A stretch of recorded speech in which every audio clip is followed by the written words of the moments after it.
So everybody knows that when you move to a new place, you need adequate signs, street signs, bus routes, walk, don't walk, no standing, parking, no parking here, tow-away zone.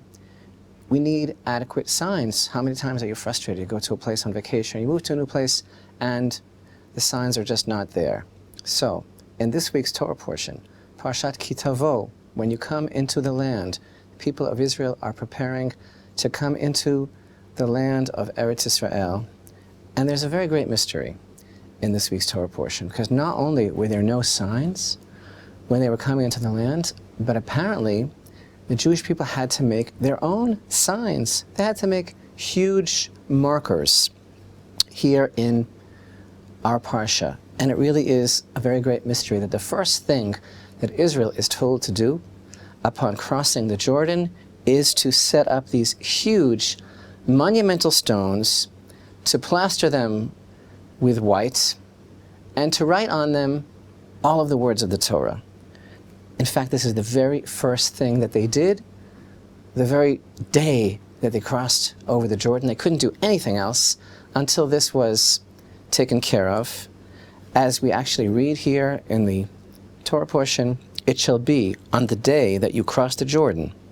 So nothing could be done until this was finished. And this is an amazing story, and there's much more between the lines, especially when we compare our chapter here, chapter 27 in Parashat Ki Tavo, with chapter 4 of the book of Joshua, where we see some of the details of how this was done. There were a number of things that happened as soon as the people of Israel came in. They stood at Mount Avel, on Mount Gerizim, and the blessings and the curses were uttered, and they all said Amen. They turned to face each mountain, and these stones were actually taken from the very bottom of the Jordan River. And we read in the book of Joshua about how the men who were to carry these stones were already chosen before they crossed over. And what happened was the people of Israel crossed the Jordan River, and in front of them, the Ark of the Covenant, symbol of the Torah, indeed, carrying the tablets of the law that Moshe brought down from Mount Sinai, the Ark of the Covenant went before them. So the stones that were actually taken and set up on the other side of the Jordan and plastered white and inscribed with the words of the Torah were actually taken from the bottom of the Jordan River, from the very position of the feet of the Kohanim, who were holding up the Ark of the Covenant in the water. The waters of the Jordan are split. People of Israel, second time in history, going through this split water. And interestingly, after they were finished, Joshua, as the verse tells us in the book of Joshua, actually replaced the stones with other stones. He put other stones where they remain to this day at the bottom of the Jordan, according to this verse, in the original positions where the feet of the priests who stood in the water, holding, in the dry split water, holding the Ark of the Covenant where they stood. Now, not only were the words of the Torah written on these huge stones, but according to the understanding of our sages, based on the verse that tells us, you shall inscribe on the stones all the words of the Torah, of this Torah, well clarified. The words well clarified, according to our sages, that means that they were written in 70 languages, meaning all of the spoken languages of the world. So, what's going on here? We have these stones. I mean, just the whole idea of it is so compelling. They were taken from the bottom of the Jordan River. They were whitewashed.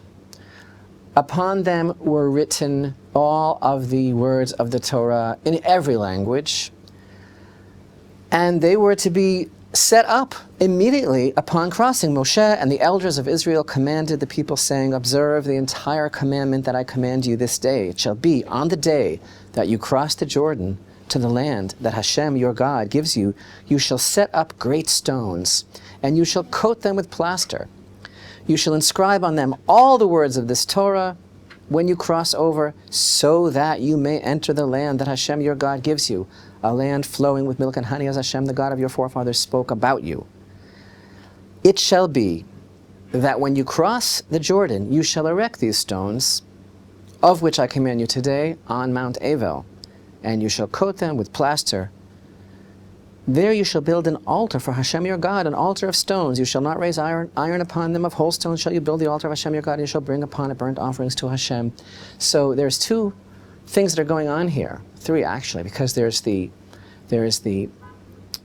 ceremony of the standing, facing the mountain and receiving, as it were, actually witnessing, testifying to the blessing and the curse and saying Amen. There's the erection of these huge stones, and there's the building of an altar. And actually, what's really amazing when we study some of the deeper understanding of what was really going on here, because these verses aren't so clear. Of course, our sages have an immutable and unimpeachable and unbroken tradition regarding every detail.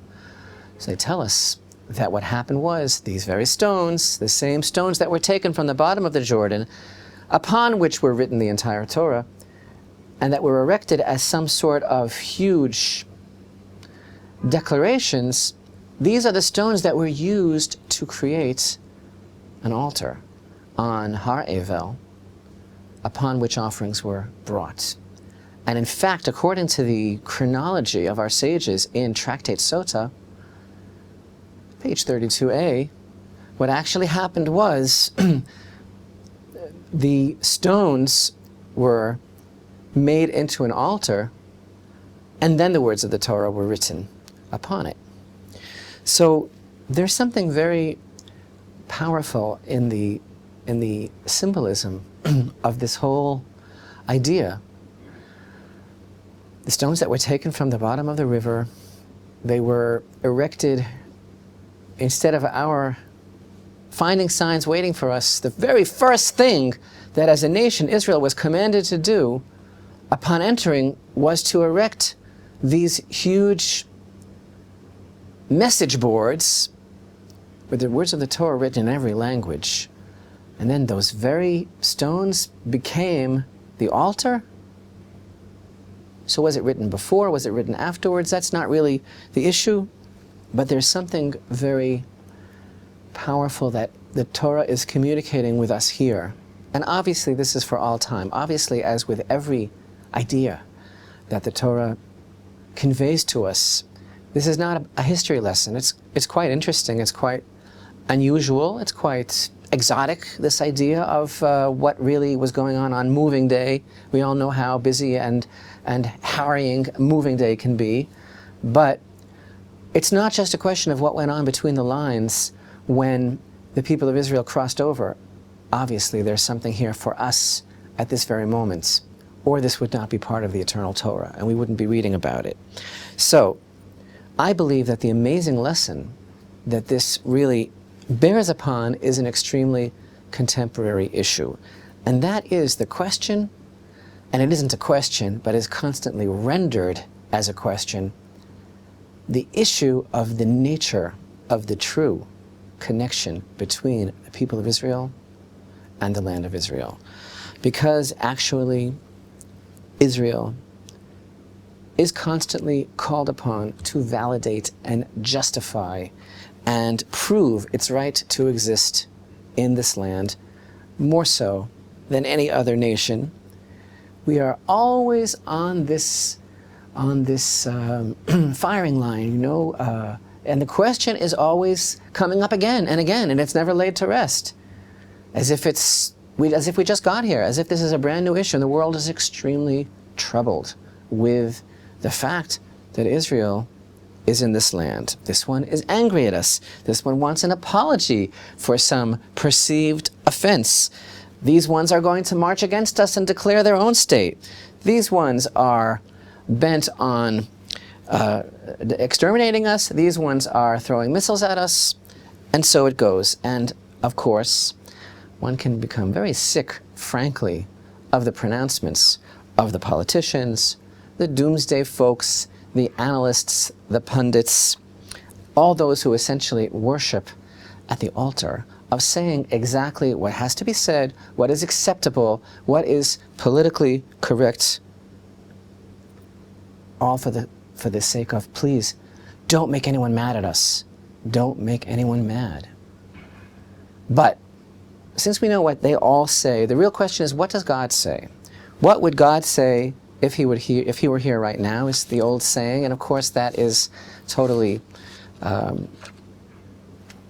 unnecessary, because he's right here. And here is what he says in our very Parsha, a beautiful and succinct summation of the nature of the relationship, the true essence and the expected relationship between the people of Israel and God. We find here in chapter 26, "This day Hashem your God commands you to perform these decrees and the statutes, and you shall observe and perform them with all your heart and with all your soul.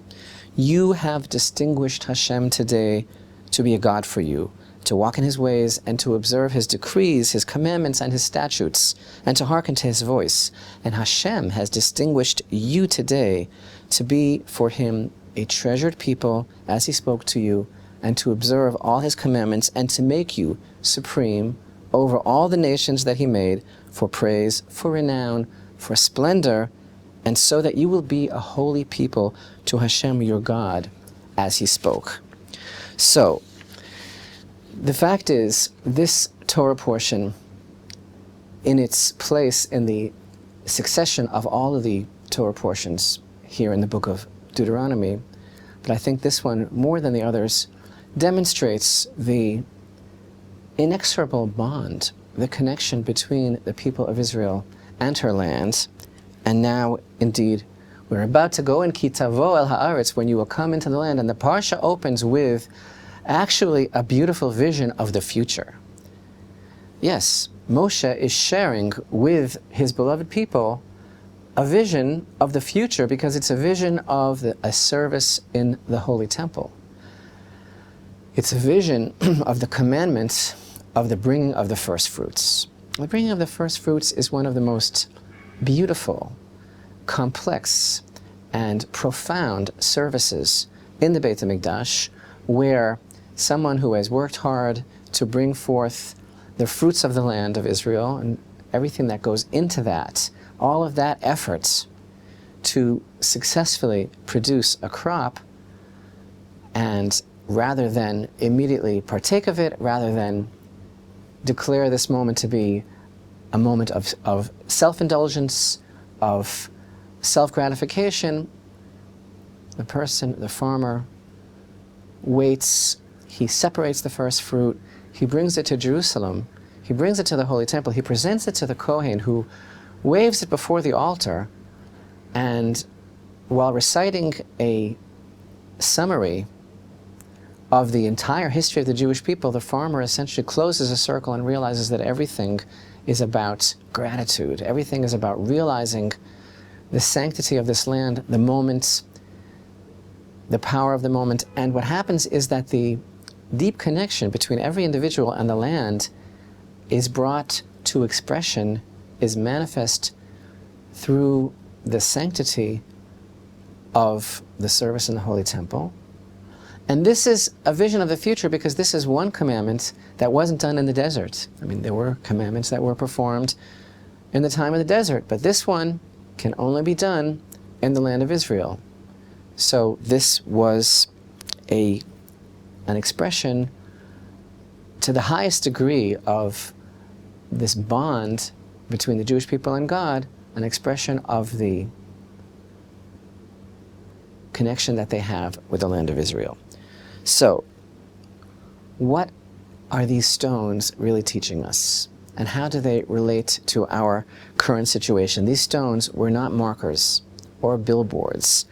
These stones, and what happened to them, are the answer to our alleged dilemma.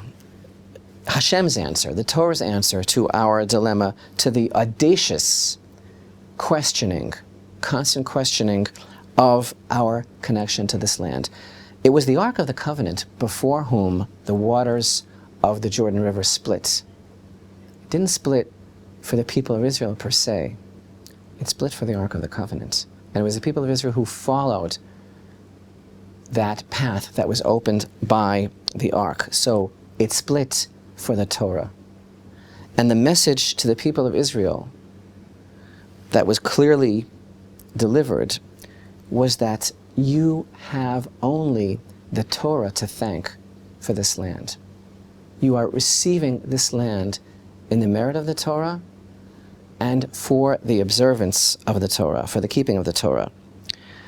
And that's why it was also written in every language, because this was a powerful and profound message that was broadcast to the entire world. But it was for the Torah only. And when we look again now at the verses, we'll see something very amazing here in chapter 27 and verse 3, and we read it already. You shall inscribe on them all of the words of this Torah when you cross over, so that you may enter the land that Hashem your God gives you. So it's not only that this is the first thing that was done, and that they stood there holding up the Ark of the Covenant until the entire nation passed through, and then afterwards the entire Torah was written on these stones that became an altar upon which would be offered the sum total of our experience and our essence as servants of Hashem in this land. But the whole idea here is that this verse is telling us, this is what is enabling you to cross over so that you can enter the land. It's these stones that will carry this message that is what is enabling you in the first place so that you can cross over. This is the whole purpose of our presence in the land. And this is also the answer to today's realpolitik. I believe that's how you pronounce it. The whole concept of who we are in this land, what our message is to the world, and what we were to proclaim immediately to the whole world is our identity through our commitment to Hashem's word. This is what makes Israel supreme over the nations. This is what makes Israel a treasure and renown and splendor. It is our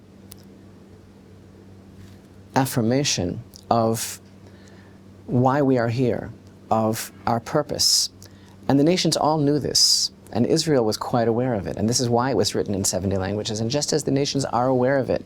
And that is the motivation behind the constant attempts to unravel and delegitimize our connection to this land. So too, it's time for Israel to look back at those stones with that message, at that altar, and to reaffirm in our hearts our commitment to those words.